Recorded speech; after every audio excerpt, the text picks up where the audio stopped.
You're listening to Aging Today, the podcast where together we explore the options to aging on your terms. When I get older, losing my hair, many years from now, will you still be sending me a Valentine? Birthday greetings, bottle of wine. If I've been out till 2:45, would you lock the door? Will you still need me? Will you still feed me when I'm 64? And now the podcast where together we discuss proactive aging on your terms, connecting to the professional advice of our special guests, while creating better days throughout the aging process. Now here's your host, Mark Turnbull. And welcome to our podcast, Aging Today. And I'm delighted to be your host on Aging Today. This is the podcast where together we do explore the many options to aging on your terms. And before we begin our show, we want to thank our show sponsor, Comfort Care Home Care of West Lynn. The caregivers of Comfort Care support seniors and their desire to remain independent in their own homes. Comfort Care is helping you to live your best life possible. Well, I know that many of you have been following us for the past 4 years, and we want to thank all of you for doing so. We're in a little bit of a transition here. You notice that I used, instead of Aging in Portland, I used Aging Today, and that's because we have a name change. We are no longer on the radio, but we are going to be carrying forward on a podcast. And so with that, we have a name change, Aging Today. And we chose that name because all of us are at various stages of aging. It's not just seniors, but we're all aging. I've always said in the past that if you're too busy being born, that means you're also busy, very busy aging. And we all go through seasons of life, and we're writing those chapters of our lives. And so all of our guests that come on the show, they are experts in whatever topic we choose to talk about. And so we're very delighted to continue moving forward with Aging Today, our podcast, where you will be able to come and explore with us all the many options to aging on your terms. And that's the key right there.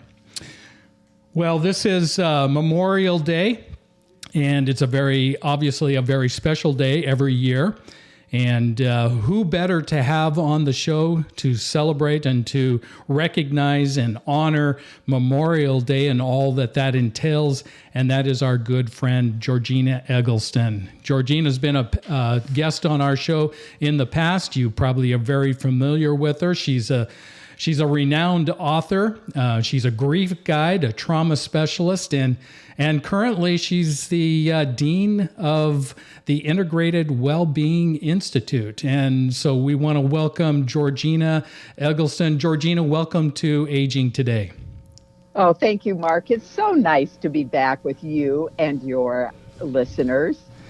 Yeah, and we're very excited. I mean, you always bring such depth to a very important topic like grief and trauma and all the things that we all as human beings experience throughout our life. And I'm very excited to hear about what you can bring to the table this time around. I know that you're doing some very special things, and we're going to talk about those. But let's start out with just Memorial Day, and I think it's pretty typical in our culture today that we celebrate a lot of we have a lot of celebrations with various activities throughout the year, and a lot of times we don't know what the meaning is behind them, or that meaning gets lost. So let's start out with just describing where Memorial Day came from and why we celebrate it. Oh, thank you so much, Mark. Well, as we all know, Memorial Day is an American holiday that's always observed the last Monday of May. And this year, it is the very last day. It will occur on Monday, May 31st. Now, originally, and I remember Mother calling it this when I was a little girl, it was known as Decoration Day. And it originated in the years following the Civil War. And it became a time when people would gather the flowers, usually the iris, the peonies, the lilacs, and decorate the graves of the soldiers who had died in the Civil War. And it was interesting because it became an official federal holiday finally in 1971. So it was all over 100 years later that Decoration Day became Memorial Day as a federal holiday. And it's just not to honor all those that have served in battles throughout the years. It's to honor every one of us that has walked the face of this earth. Is that correct? Yes, it is. Yeah. It originally started, honoring the veterans. Right. Mm-hmm. Okay. And I remember, as a kid, and we still do this. My parents are 91, and we would always go every Memorial Day to decorate the graves, and that's a very prominent tradition. I don't know if it's celebrated or practiced as astutely as my parents' generation did it, but that does happen. Well, it's interesting, Mark, because I'm from Nebraska, and my mother was from a little town about 30 miles from where I grew up. So every Memorial Day weekend on Friday night, we would take these beautiful garden boxes to the cemetery where her parents were buried. And they would have geraniums and those spiky green things and something trailing down, and they were just beautiful. And so they were there for the weekend, and then we would go back late on Monday night and pick them up. So I remember that very, very well. Now, my parents were both veterans, Mark. I don't know if you knew that. No, I didn't. But Dad served on MacArthur's staff. He was a captain on MacArthur's staff, and Mother was a second lieutenant. She was an Army nurse.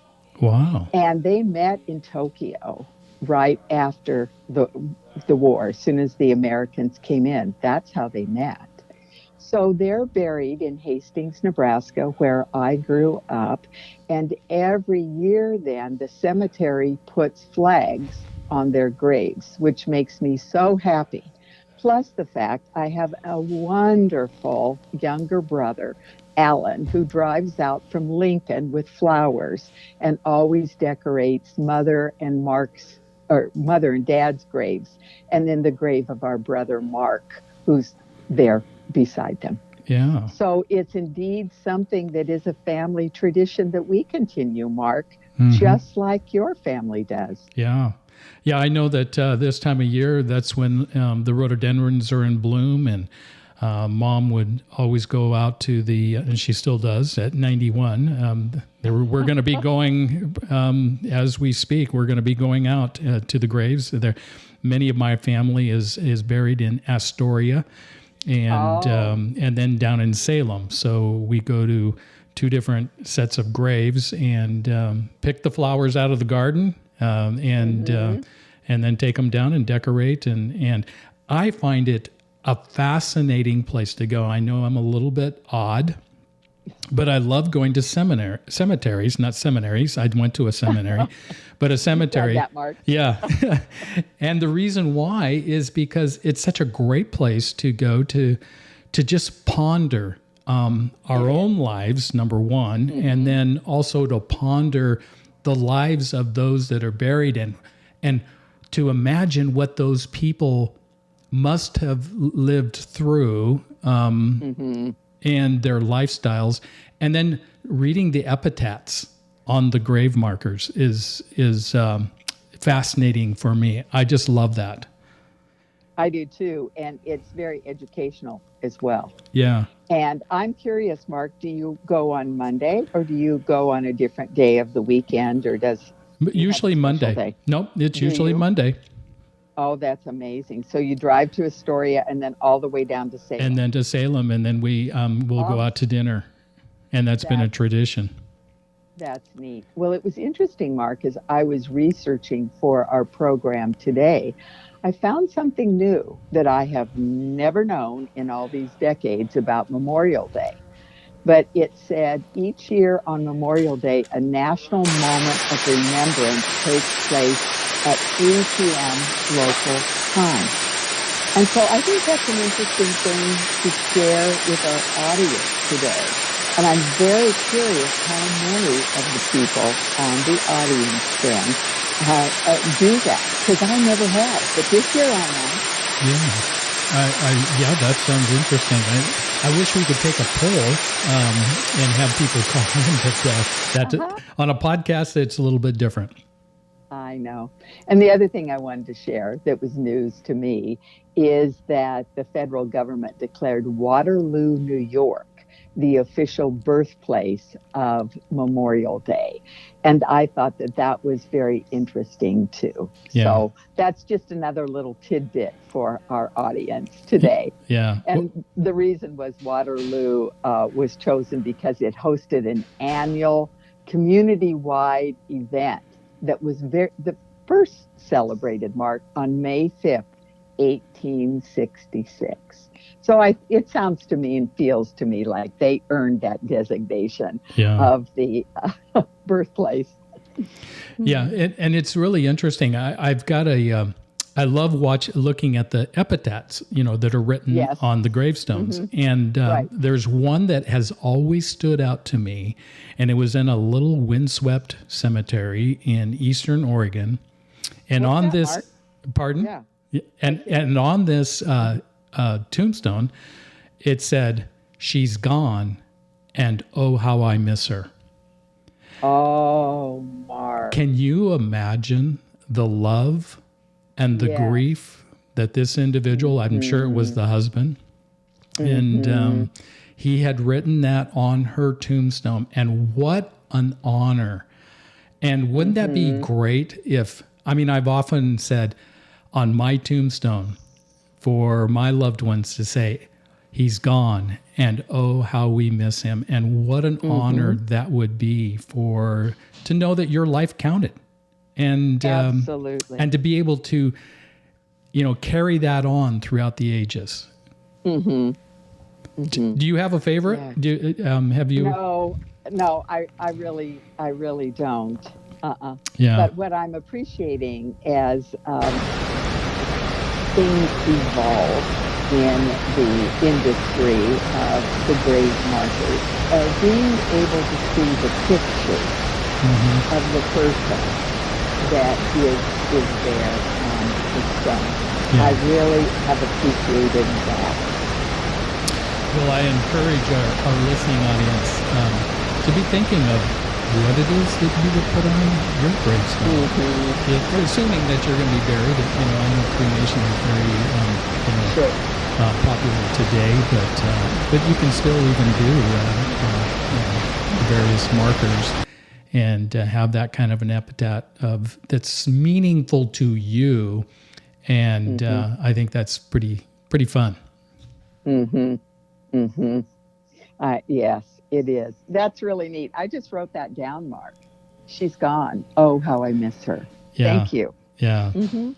So let's talk a little bit about, behind Memorial Day, the celebration to remember.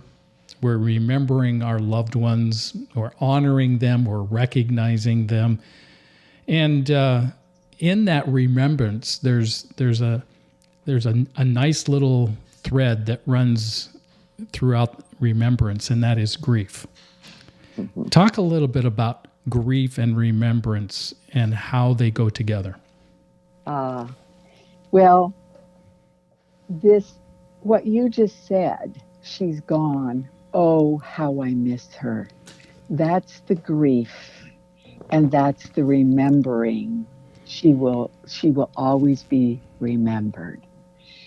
It's very interesting to me because, as you know, Mark, I see grieving people in a private practice.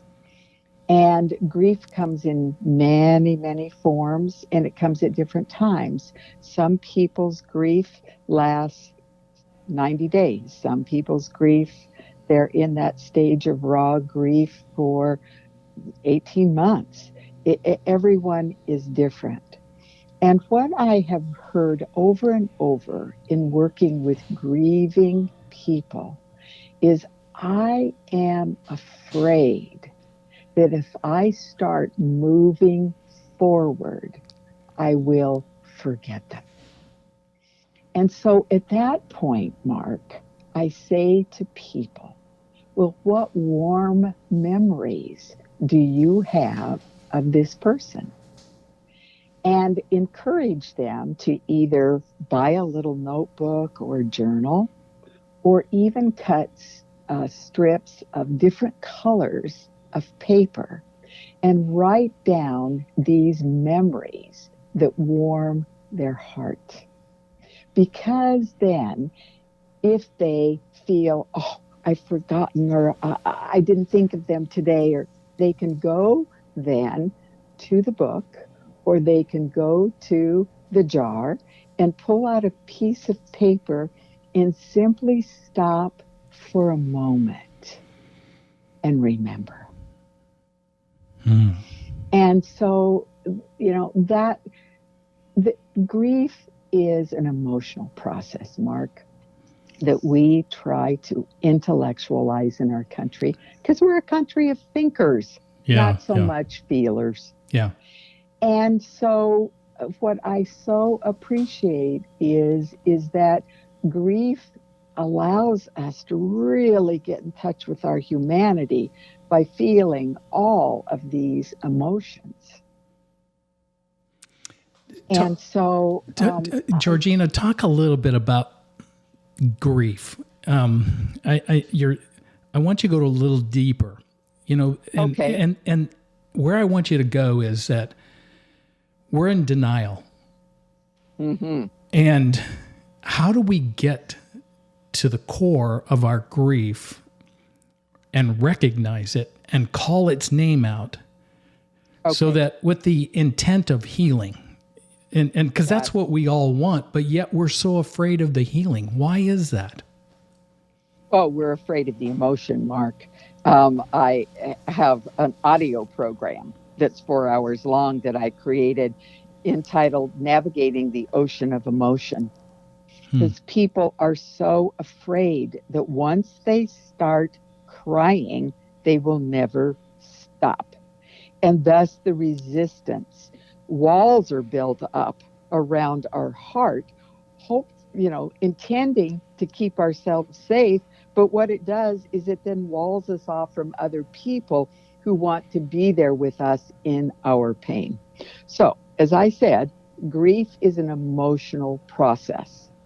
And in our grief, we are feeling the loss of. And Mark, there's all kinds of things that result in loss. It can be a divorce. It can be moving from one part of the country to the other. Oh my goodness, we all felt the loss of life as we knew it with the shutdowns in the pandemic. Mm-hmm. And so this grief is a feeling of loss. When a significant loss occurs, we feel grief. And grief is that deep, dark, anguished feelings, thoughts, and emotions.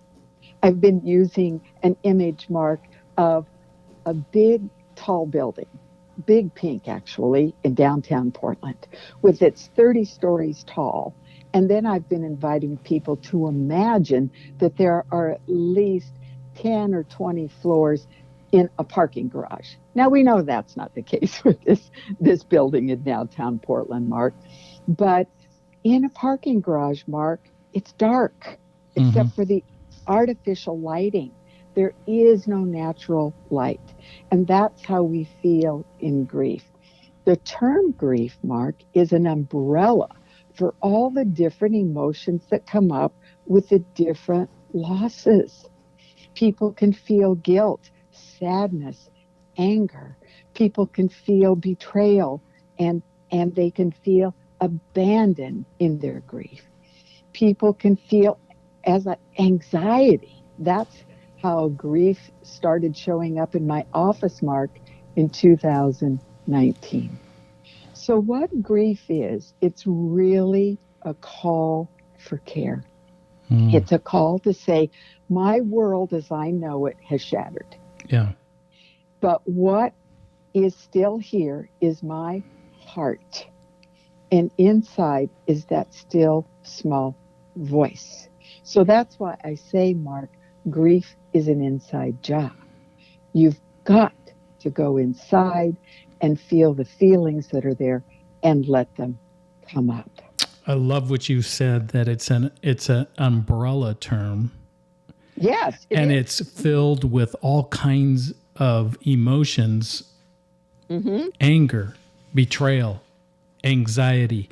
And there's one that you didn't mention that I often feel, and tell me if I'm right, if this falls under the umbrella or the bucket of grief, is being alone. Because darkness, there's something about darkness, and I, people think, well, hell is, fire and brimstone. Sure. I don't think so. To me, it's a darkness, and it's being alone, and it's not a good alone. Sometimes being alone is a good place to be, to get to know yourself, but there's that other aloneness that is a little scary. It's intrepidating. I differentiate as being alone and lonely. Oh, good. Yeah. Yeah. That's and good. So, and that's the thing, is that I've been saying in a nutshell, stress equals lack of time, lack of money, lack of energy, And grief equals separation. We feel cut off. Even when there are people around us that love us, if they try to fix us, if they try to cheer us up, instead of simply sitting beside us, then we don't feel met in our grief. We feel like there's something wrong with being in this place of sadness. And so that's why it's every single one of us in this life is going to have some kind of loss. Yeah. And if we do not allow the emotions to come up and out, but push them away or stay busy so they don't come up, we can experience significant physical and mental illness. I'm going to share a story, Mark, that I don't think you've ever heard. Okay. My brother Mark died by suicide on June the 6th of 1994. Now, Mark had a diagnosis of paranoid schizophrenia. And so with this mental illness, I knew we would never grow old together. And what pushed Mark over the edge was a minister in Nebraska who'd said, anybody that loves Jesus enough does not need medication. Mark quit taking his, and 2 weeks later, Ouch. Mark, he was dead. Yeah. So, but what I did then, when I still remember the call. I still remember walking in to see my parents. I still remember the funeral. And so I did all these things as the firstborn and the only daughter in our family. And so I comforted my parents. I worked with my mother on the funeral. We, got the thank you notes written. We cleaned out Mark's house. We did all of these things. And I kept checking on my parents. And that day and night, when I got the news, and that night I remember not sleeping well and crying, getting up in the middle of the night and crying with my mother. And I cried at Mark's funeral. But then it was like, we've got all this other stuff to do. So there was a day in August when I was in church, and I was by myself. I think my husband had taken the boys to a soccer match or something like that for the morning. I don't know. But I remember I started crying. And I cried all through church, Mark. And I came home, and by now the guys were home, and we had lunch. And later that afternoon, I took the boys to the swimming pool, but I was crying all day. Now, I wasn't wailing, but I was weeping, tears coming down my cheeks. And I did not realize on that day in August that I was grieving. I thought, what is wrong with me that I'm crying? Fast forward, Mark, to January. One Saturday morning, I couldn't get out of bed. I was paralyzed by depression. It was as if I'd gone to sleep, and when I woke up, a dark shade had come down over my life. And all I could do was the bare minimum. Now, the shade went up on Mother's Day of that same year. So it was a months-long depression. But I can now look back with the education and awareness and insights I have now that say, oh, that was grief.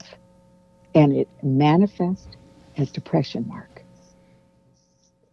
How else does it manifest itself? Depression, anxiety, and I've been there, that paralyzation place. Yes, being paralyzed. Yeah. And my mother, because of Mark's death, and just kept looping around and around in her mind, feeling so guilty that she wasn't able to save him. He'd just been in rehab in April. And so here he was, less than 3 months later, and he was dead. Mother, and I, it feels to me like that looping. Mother ended up with a brain tumor, Mark, and 9 months after the diagnosis, she was dead with a glioblastoma. Wow. So another separation. Yeah, absolutely. Yeah. So I want to say to our listeners, I really know that every one of you are resilient people. And that 99.9% of people don't need a grief therapist. You can do this. But for those of you that are finding yourself having nausea, having stomach problems, having headaches, having this, having that, go see your doctor and tell them what's happening. It's really important. I'm getting calls all the time from people of all ages, Mark, saying, my mother just died, and, we had 3 other people that just died in the last 4 months. I need help. Then there's others that don't call until 18 months later or 3 years later and say, I'm still being ambushed by grief. It comes up at the most inopportune time. And so this is not something to be embarrassed by. You're not crazy, you're grieving. So have somebody there that can support you.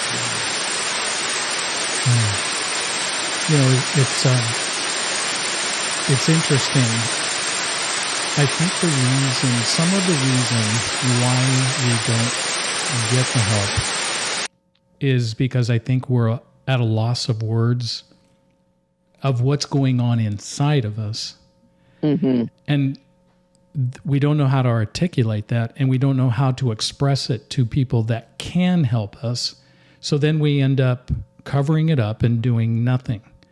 And one of the things that you've so eloquently shared with us today is just describing and defining grief as simply separation. And separation can come in many forms. It doesn't have to be a physical death. There's a lot of other things, and I want you to talk a little bit about some of the other separations that we experience in our life. And when we begin to understand that the grief that we're feeling can just pop up at any moment, and somehow the mind or the body is is trying to talk to us and saying we need healing going on down here or in here. And so I want you to talk a little bit about that. Sure. I call them the 6 deadly Ds, Mark. And so it's divorce, as I mentioned earlier. Some people do not realize that's the death of a dream, all those hopes that people had on their wedding day. There's diagnosis.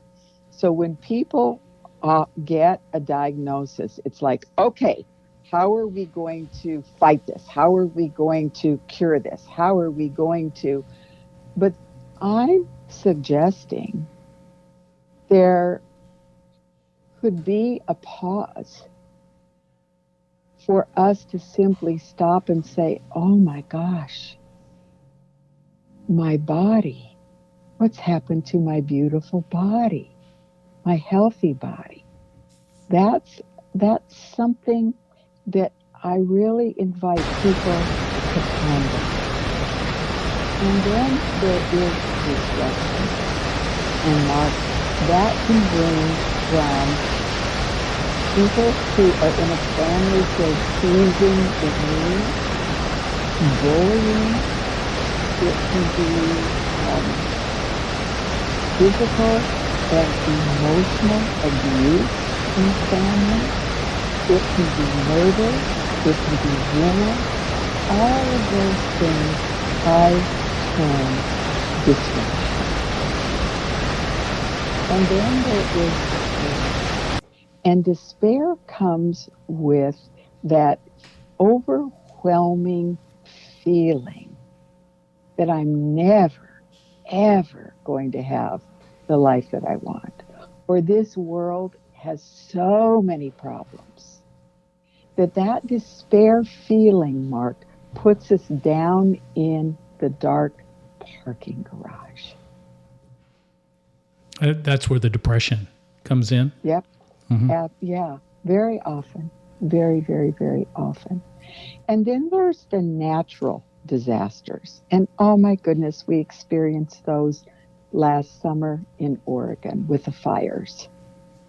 And so fires, floods, tornadoes, hurricanes, all of those cause the natural disasters then, what's left in their wake. I remember, Mark, when I was in grade school, we came home from school and Mother worked 3 days a week as a nurse. And so the afternoon we came home, the neighbor brought us, and it was safe to certainly walk from the end of the driveway to our farmhouse. But when we got home, there were all these tree branches down. And I looked out beyond them, and there was the boathouse, and it was mangled. A tornado had gone through our property. And I do not feel that feeling anymore in my body, that trauma, Mark, when I tell the story now.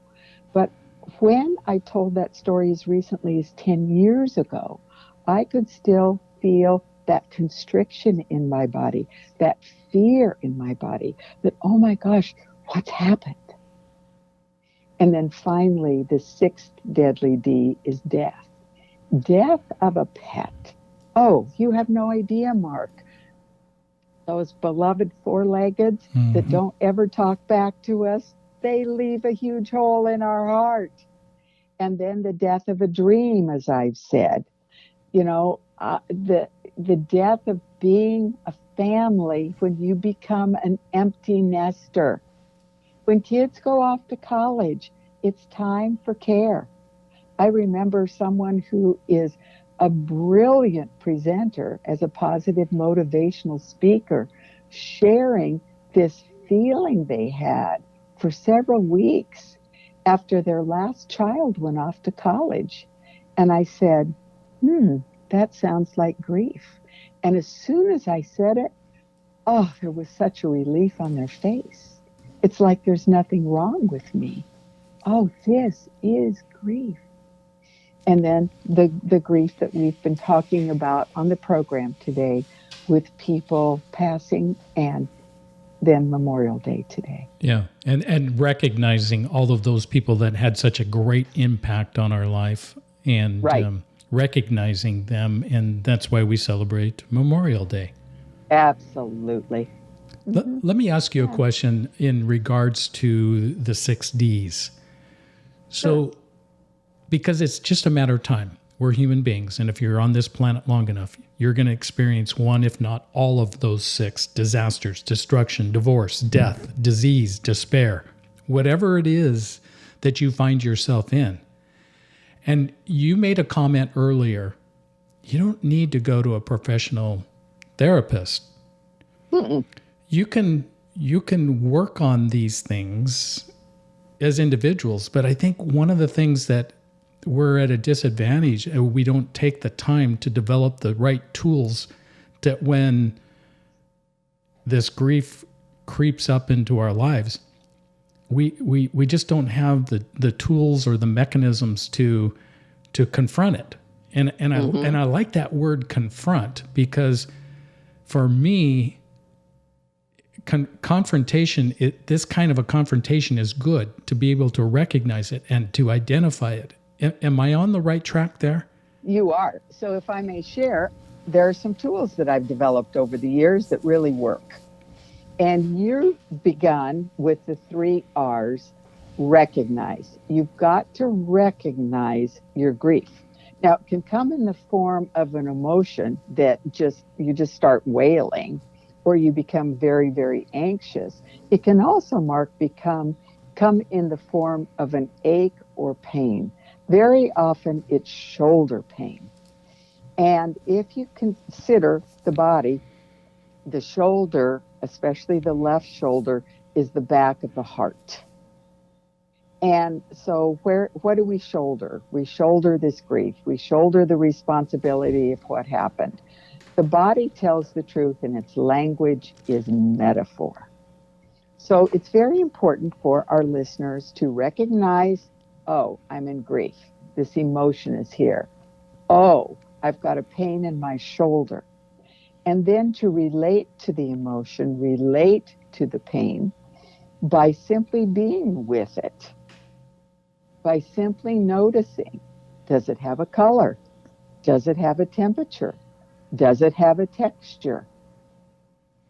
And that may sound weird, but when you sit with yourself in as short as 1 or 2 minutes, you can begin to relate to what's happening in your body. If your stomach is tight, oh, does it feel like someone has tied it in a knot? Does it feel like a dish rag that's being wrung out? Does it feel like it's getting really small and tight? See what I'm saying, Mark? Mm-hmm. Yeah. And so then what happens very, very, very often, because we're miraculously made, as every one of us knows, by simply relating, then it will release. Simply dissipate. Or, as my clients say so often, oh, that tension is lightened in my stomach. Oh, my heart does not feel as heavy. So the tool, Mark, is to simply recognize, relate, and allow release. So that's one tool. Another tool that is very, very easy for people to do is simply to take a piece of paper, your journal, and write with your dominant hand a question. And the question is grief. It may be anxiety. It may be sadness. It may be anger. So whatever it is, blank, what are you here to tell me? And then you pick up the pen with your non-dominant hand and write whatever happens, whatever comes through. And don't censor it. Just allow it. Because I have worked, Mark, for now decades with people who are grieving. And the answer to their grief for every single person is within them. And so then the other thing you can do is deepen that with grief, anger, sadness. What are you here to teach me? Because very often it'll say, everything's going to be okay. Or quit being so hard on yourself. Or, ask for help. It's amazing, Mark, the simplicity of the guidance that's there that can make a huge difference in our lives.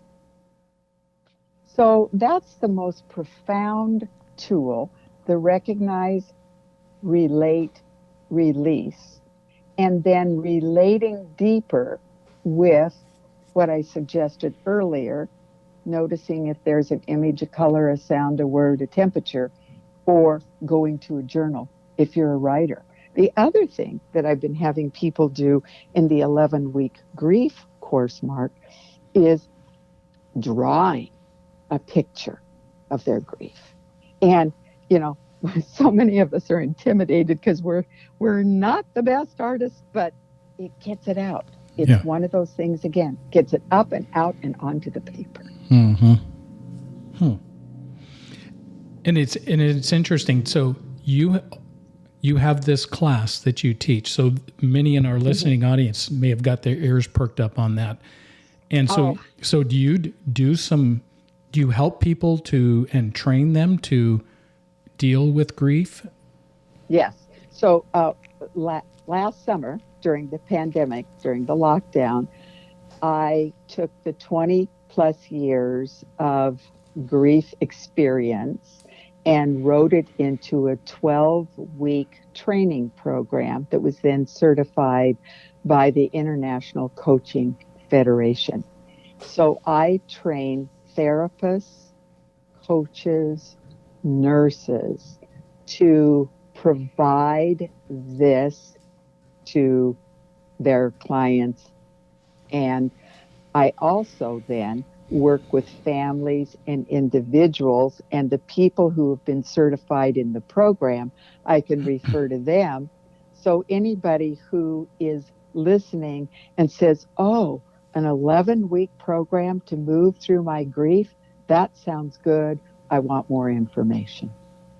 Yeah. And there are already people that are certified to do this work, Mark, besides myself. Yeah. But you're offering that here. Now, is it just in the Portland area, or are you opening this up through Zoom in these beautiful days that we live in so you can reach out to the world? Yeah. And that's the thing. Everything's done on Zoom. The training's all done on Zoom. And so is the therapy. The grief therapy is done on Zoom. And so that way, I was talking to people in California last night, and I said, I can see your family. So, yeah, it's really, really wonderful because now with Zoom, there's many fewer barriers to getting the support. And when you stop and think about it, no, grief may not be gone in 11 weeks. I'm not saying it's going to be gone. Right. You mentioned that it's a process.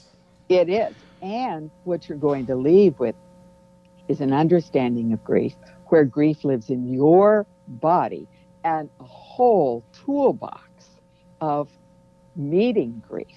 So instead, Mark, like you said, confronting grief, we're meeting it. We're not resisting it. So it's not going to get stuck in our bodies, putting us at risk for illness. Yeah. Yeah. And talk a little bit about that. That is a very, very important piece right there, what you just said. Many people out there just don't realize that all the blockages and these things that we harbor and we don't come to resolution, it wears our body down. Talk a little bit about Mark. That. Well, first of all, grief wears our immune system down. When we're grieving, our immune system is not 100%. So that's one thing. Another thing is that, people can experience chest pain as a result of grief. It's very real. And so it manifests in so many ways. They had one person whose fingers started hurting. And it was like, oh, of course. And it was on their left hand.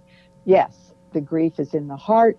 It needs to come up and out the arm and out the fingers. And so I gave them a simple, movement for their fingers to release that grief. So is that what you were thinking, Mark? Yeah. Well, and I've met, because we're in the in-home care industry, and we keep people independent in their own home, and we care for people with all kinds of chronic illnesses and diseases. And I think there's a very high correlation between somebody that has been living with grief that's never been resolved, and they have told me that on their deathbeds that the release of that grief was the most therapeutic thing that they've ever done. And they've been living with cancers or whatever. And I think that can contribute to a lot of the pain that people have, and how important that is to release that. Yes. And bodies are remarkable. Very often when they're heard, the pain goes away. Very often when people are heard, the disease process begins to reboot. So I'm not a physician. I am a somatic grief therapist. I do not diagnose. And so that's why early in the program I said, if you're experiencing physical symptoms, go see your physician or your naturopath or your acupuncturist or chiropractor, wherever people go. Okay. I think that's really, really important. Yeah, and you're addressing that inner being, that spiritual, the oh yes, absolutely. Yeah. Absolutely, because we all know there is that still small voice within us. Yeah. And that's, as a grief therapist, that's what I listen to and strengthen so people can go back and get in touch with that. In fact, Mark, the last time I was on your program, the name of my business was different. It was Beyond Your Loss. And now it is Integrated Wellbeing Institute. And the reason well-being is in the middle of this business name is that's what I believe, that place within us, that well-being, that eternal river of love that's always there. That is what we all have. And very often in grief, it feels like we've gone away from God. God's left us. Oh, no, God's in the middle, right here. Yeah. And that's what we do, is teach people to go within, to connect to their inner well-being. And it's important for our listening audience to understand what you just said there. In the beginning, or in the midst when grief pops its head up, inside of you, you may feel alone. You may feel lonely. Yes. But recognizing that loneliness or that place of aloneness or that place of betrayal or anxiety, the anger, or sadness, when we begin to address that or confront it or recognize it, is the beginning of the healing. Am I correct on that? Listen to it. Yeah. And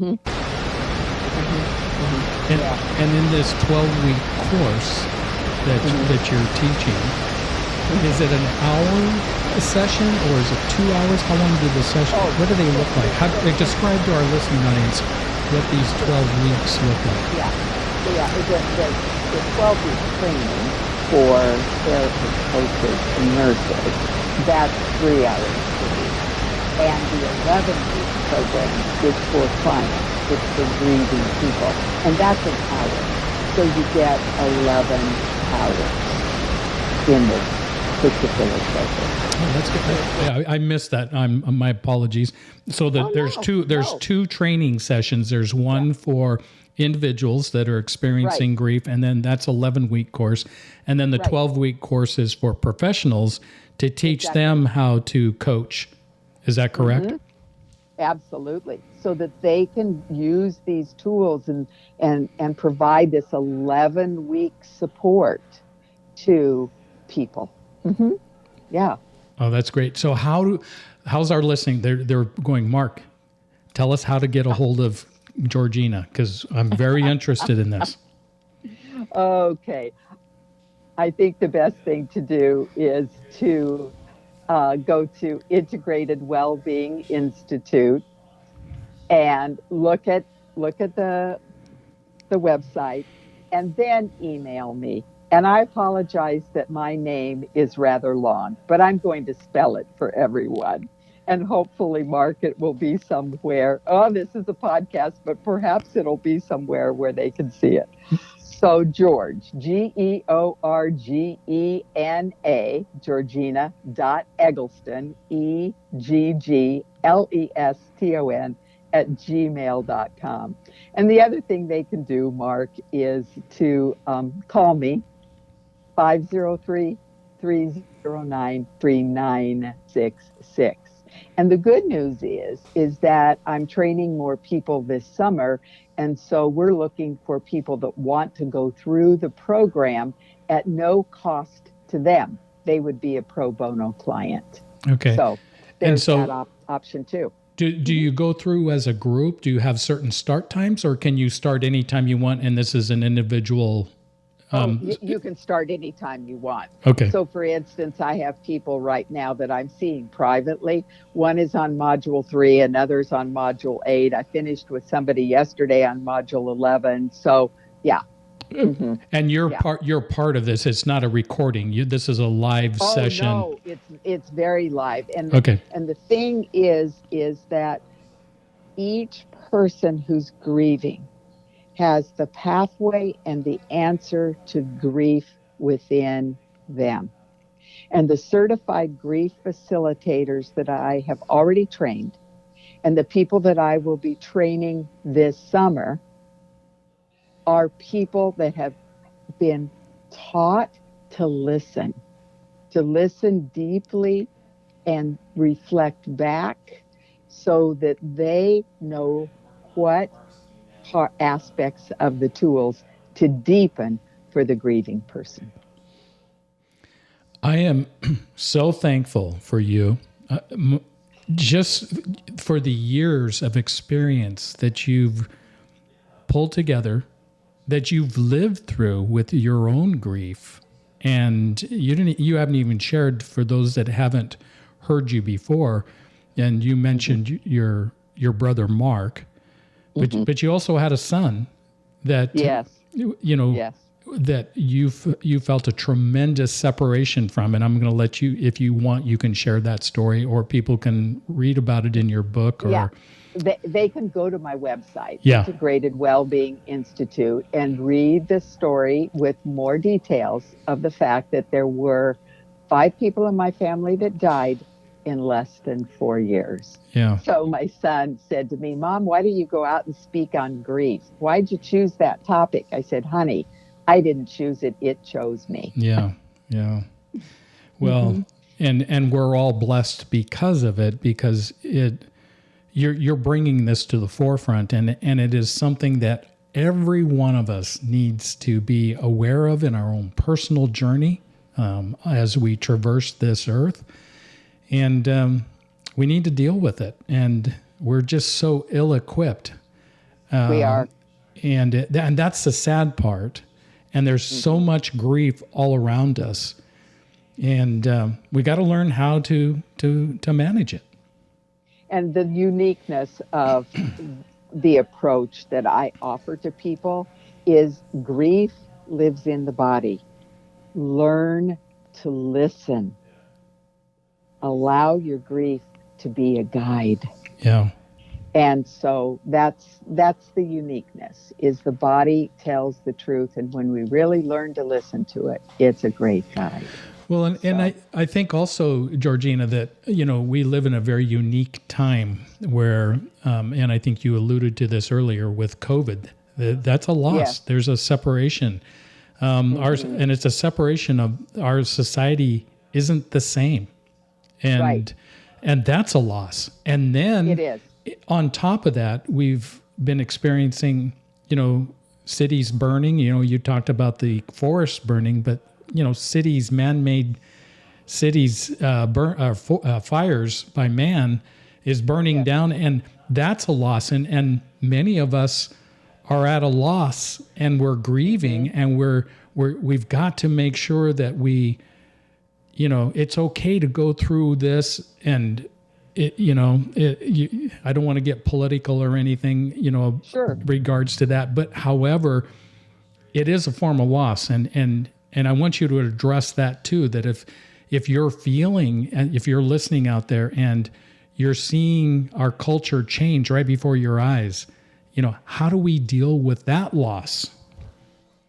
Well, I mentioned it earlier when I was talking about despair, being in despair over the state of our world, the state of our country, the state of the state that you live in. Is that what you refer to as the global grief? I do, Mark. We're all in global grief, and we're swimming in it. Yeah. And it's a call for care. And it's a call to go inside and listen and connect once again to that still small voice. It's a call to listen to your body, to stop pushing. We're moving into a whole new way of being in the world.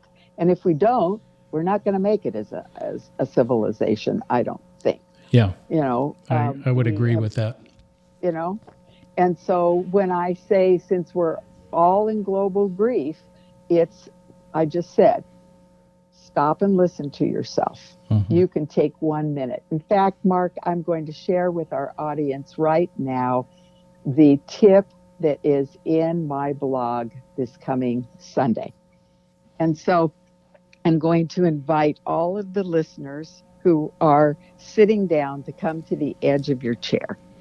And in this moment, bring to mind one thing, one person that you are feeling sad, angry, anxious about. Whatever it is. It can be, economic something. It could be whatever it is. And now I'm going to invite you to simply, and I'm doing it, so my voice might change, Mark, to bend over and put your hands on the floor. I did this with a client in my office yesterday, and she said, "How can you put your hands on the floor?" I said, "Your fingertips are fine." Yeah. And if your fingertips can't touch, just intend you're touching the floor. And then in this moment, say aloud, we're not going to be hearing you on our end. Say aloud what it is. I feel so sad. I feel so mad. I'm in despair about whatever it is. And do that 3 times. Just giving that despair, sadness, anger, anxiety to the floor, and under the floor is the earth. And then breathe in through your nose and out through your nose 9 times, feeling the temperature of the air as it goes in, the temperature of the air as it goes out. And now, I don't know if I gave you time to do it 9 times, but now I'm going to invite you to have your fingertips go up your feet, your ankles, your shins, your knees, and of course you're coming to sitting, your thighs, and now turn your hands over so the back of your hands are on your thighs, palms up. And that, Mark, is a way to simply, over and over again, I call it nose to toes, it's an energizer, but I didn't realize that we have to release before we can energize. So I expanded the process. Mm. What a great exercise. Thank you. Thank you. Well, it has been great being here with you today. and sharing with your audience grief. And then Because it's taboo. Yeah, it sure is. And in closing, I want you to talk a little bit about your book, because I have found that to be a great resource guide for me. And I want you to share your book with our audience.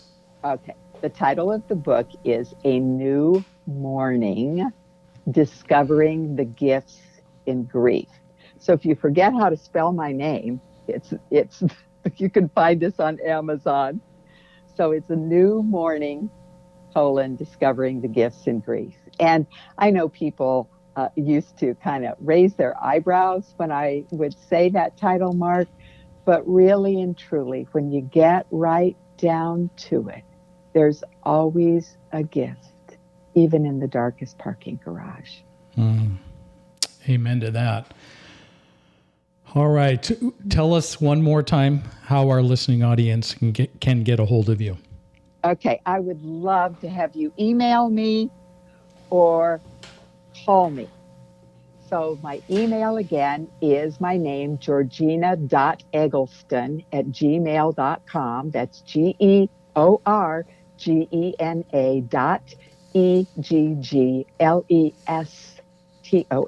@gmail.com. And my phone number is pretty easy, 503-309-3966. So thank you once again, Mark. Yeah, well, thank you. I will certainly be thinking of you on Monday, May 31st, and your amazing 91-year-old mother. And father. And my good. mom and my sister were on for Mother's Day. And, how cool. And then I'm going to have my dad and my brothers on for Father's Day this year. So my listening audience wonderful. can be ready. You've heard my mom, now you're going to hear my dad's side. So yes, that'll be good. we're opening our family up to the world. Good. I'm so glad. All right. I'm so glad. Thank you, Georgena, for being on Aging Today. We really appreciate the wisdom that you bring to our listening audience, and I encourage our listening audience to pick up Georgena's book, reach out to Georgena, and either become a coach in her 12-week training sessions or the 11-week individual, and you go through the Integrated Wellbeing Institute, and that's .com, correct? It is, Mark. Okay. Fantastic. Well, thank you once again. Much. And I also want to thank our show sponsor, Comfort Care Home Care of West Lynn. The Comfort Care team at West Lynn is devoted to assisting you to live your best life possible. This is Mark Turnbull, your host. Thank you for tuning in to Aging Today, the podcast where together we do explore together the options of aging on your terms. Join us again next week for another lively discussion on Aging Today. And our guest next week will be Megan Lawler. She's a family mediation expert, and she'll be on the show next week. Remember, we're all in the process of aging, and as we age, we really are better together. So stay young at heart. You make me feel so young. You make me feel like spring has sprung. And every time I see your face, I'm such a happy individual. The moment that you speak, I want to go play hide and seek. I want to go and bounce the moon just like a toy balloon. Well, you and I are just like a couple of tots running across the meadow, picking up lots of forget-me-nots. So you made me feel so young. You made me feel there are songs to be sung, bells to be rung, and a wonderful fling to be fun. And even when I'm old and gray. You've been listening to Aging Today, where together we explore the options to aging on your terms. Join Mark and his guest next week for another lively discussion on proactively aging on your terms, connecting you to the professional advice of his special guests, with the goal of creating better days throughout the aging process. Your host has been Mark Turnbull. Join Mark and his guests every week on Aging Today, your podcast to exploring your options for aging on your terms. And even when I'm old and gray, you make me feel the way I feel today.